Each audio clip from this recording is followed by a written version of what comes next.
It's not about names. It's not about Instagram followers. It's not about arrogance. And it's not about pushing yourself forward. It's about the team. The team always comes first. The team must always come first. That's a fact. The team must always come first. Gonzalo Ramos is 21 years old. It was telling. It was telling. Because 70% of Portuguese people, not fanboys, this is now real talk right now. 7% of Portuguese said this self-centered dude, where everything has been centered around him, get this old geriatric out of the lineup. He can come off the bench. He's a great impact sub because he's a great goal scorer. But this guy is too old and he doesn't represent the future for Portugal. I told you guys this before. I said Portugal can put out two teams. They said, they're overrated. I said, no.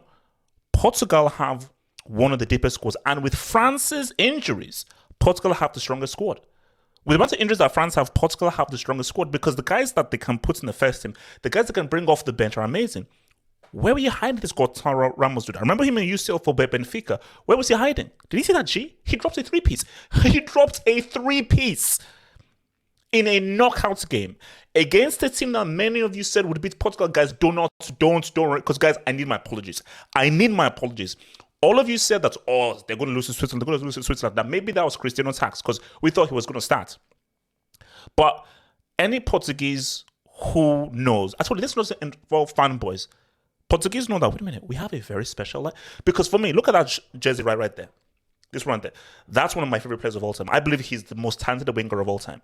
And one of my favorite teams of all time was the Portugal Euro 2000 team, led by your boy Figo.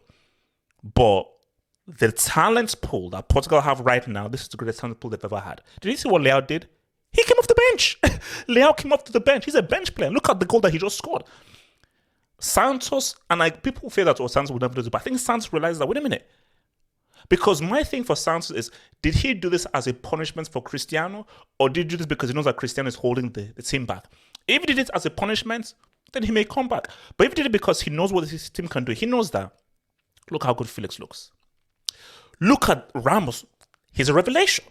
Because Ramos, he's been a revelation. To drop a three-piece in a World Cup knockout game, that's a revelation. And once he's seen how well they play, how fluid they are, the movements they have, how much the amount of chemistry they have without a 37-year-old who can't run or move, he's like, wait a minute, we can win this. Portugal can win this. They can really win this. And I always said that Portugal winning this World Cup will be down on Santos. Will he just be married to Cristiano and so forth? Or will he be like, no. Play the best possible team. Forget about names, Instagram followers, legacy, and so forth. Play the best possible team. Because after what Portugal have done right now, which has to be one of the best, this alongside what Brazil did to South Korea is one of the best performances out of the World Cup. He's going to say to himself that, wait a minute. Hold up. We can win this. So I think Portugal now said, wait a minute, hold up. If we play the right lineup, the right players and so forth, with the leadership of Pepe and the defense, the experience, with William Carvalho, who is a metronome in midfield as well, with Bruno coming in through, FELIX, Ramos, Bernardo Silva, you can bring on LEAO. Portugal can win this freaking World Cup. Don't play the names, play the right players. Not the big players, not the top players, play the right players. Gonzalo Ramos, this can be your cup. And you could do something special for Portugal, which is the key thing. I deserve my apologies because Portugal, you have a real chance of winning that WC. Because for me right now, Portugal are in the semis. They beat Morocco. These guys beat Morocco. And these guys are in the semis. Hit the subscribe button over there, guys. And join us. Let's run. It gets real.